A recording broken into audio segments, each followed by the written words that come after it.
New champions have been crowned in WWE, and could Samoa Joe be the next AEW World Champion? But first, an AEW wrestler has made a bold prediction for AEW President Tony Khan. Today on Twitter, former AEW World Champion Chris Jericho would reveal the vision that he sees for Khan in the next 5 years, suggesting that following his purchase of Ring of Honor, his next acquisition could be WWE. And Jericho would write, "Prediction: Tony Khan is going to take over both the sports entertainment and pro wrestling business in North America within the next 5 years. So let it be written, let it be done." Wyndham, the former Bray Wyatt, would then chime in, adding that he'd be open to taking over the Jacksonville Jaguars NFL team, whom Khan is the co-owner of if things get a little bit too much. And he would say, "Tell him I can babysit the Jaguars if he gets too busy." Whilst the prediction does seem a bit too much of an ask given the asking price WWE would be requesting, rumours have emerged that the company are open to offers, with them said to be preparing to sell up once the profits are maximised. It seems far more possible that WWE will be taken over by a media giant such as Disney or NBC. But what do you think? Could Tony Khan ever take over the McMahon empire? Let me know in the comments down below. And next up, Jon Moxley has returned to New Japan Pro Wrestling. Last night, NJPW would hold their Lone Star Shootout event in Dallas, Texas, as part of WrestleMania weekend. The show would see Killer Kross fall short in his bout with Minoru Suzuki, and after the match, Jon Moxley would make his way to the ring to cut a promo addressing his April 16th opponent, Will Ospreay. Mox would say that despite a potential hamstring injury and concussion following his busy schedule over the last few days, he didn't want to miss out on the chance to step inside a New Japan ring. Moxley would warn Ospreay that his pride simply won't let him lose the match, and that he's going to teach the aerial assassin a lesson by kicking his teeth down his throat. The two are set to meet on April 16th at the New Japan Windy City Riot event in Chicago, Illinois for their first ever encounter. WWE superstar Kevin Owens is set to fulfill his lifelong dream when he comes face to face with Stone Cold Steve Austin tonight at WrestleMania 38. Owens would post a video to Twitter where he would discuss his feelings ahead of the event, with him struggling to hold his emotions together, and he would speak of his disbelief over his current situation, and he said, "I've been doing this for 22 years. I've had a lot of absolutely amazing moments throughout those 22 years, but I really can't put into words what I am feeling right now, because in less than 24 hours, I'm going to be in the ring in the main event of WrestleMania for a Kevin Owens show, something I created with Stone Cold Steve Austin. I'll be in the ring in the main event of WrestleMania with Stone Cold Steve Austin, and that's, I'll see you there." The video seems to confirm that the segment will go on last instead of Ronda Rousey versus Charlotte Flair for the SmackDown Women's Championship, with there having been mixed messages over the last week. Whilst the Austin Owens segment is scheduled to be a KO show talk segment, the expectation is that it will turn into a brawl at the very least, if not an official match. Stone Cold is said to be in amazing shape, and it's going to be fun to see what he can do after 19 years since his last match against The Rock at WrestleMania 19.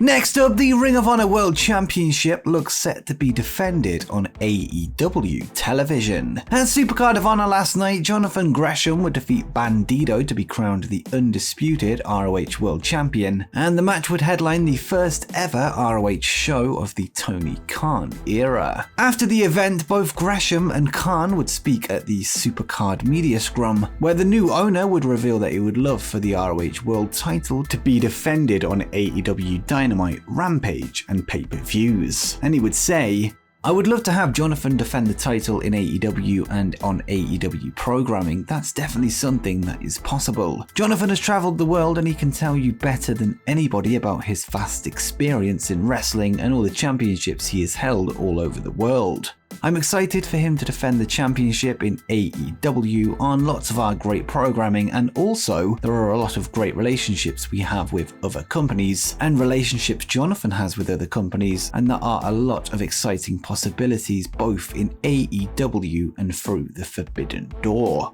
Gresham came across extremely well in the scrum, not only speaking like a true champion, but his passion for the Ring of Honor product was clear for all to see. He would discuss his road to the ROH World Championship and what it would mean to defend it on national television, and he would say, "For me, it would be an honor to take Ring of Honor to national television. The funny thing is, my life has been somewhat of a Cinderella story. I grew up in wrestling, idolizing the men and women that worked for Ring of Honor, and my passion grew. My goal was always to be Ring of Honor World Champion. I never told anybody, but I worked night and day to get exactly where I am today.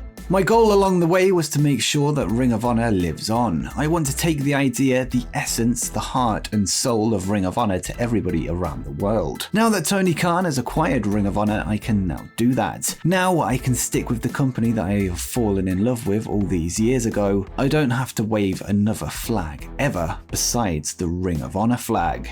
It's unknown when Jonathan Gresham's first ROH title defense will be, but it appears that Samoa Joe or Jay Lethal could be first in line.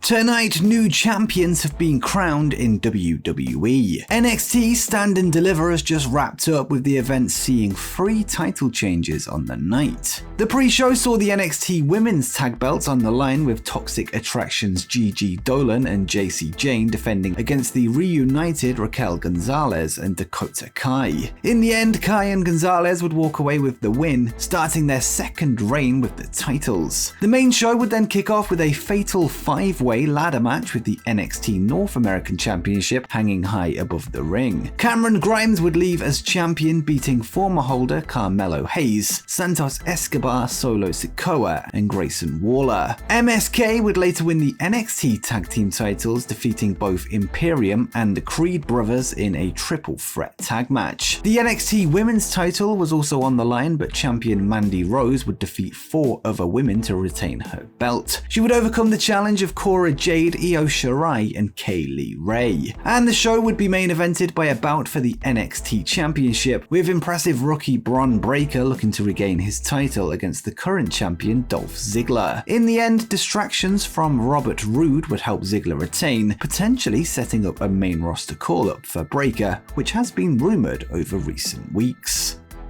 And finally, Samoa Joe would return to Ring of Honor last night at Supercard of Honor, kicking off the Tony Khan era with a bang. Following his appearance, it was confirmed that the Samoan submission machine was not only signed to Ring of Honor, but All Elite Wrestling. Joe would take part in the post-show media scrum, where he would reveal his goal in AEW and ROH. He would be asked what's next for him, and he would say, "World Champion, that's why I'm here. I tried my bit at bettering the world of professional wrestling, but at the end of the day, I'm here in AEW and ROH to be a unified champion. I'm here to win the AEW World Championship and Ring of Honor Championship. I'm more than willing to go into the Owen Hart and win that. This ain't a game anymore." AEW has a lot of feel-good moments, a lot of great wrestlers who respect each other. I don't respect nobody until you're in the ring with me. I'm coming out there to smack people in the mouth and take what they have. That's pretty much my edict when I'm here. Broadcaster, mentor, good guy, I'm all those things, but not here, not here.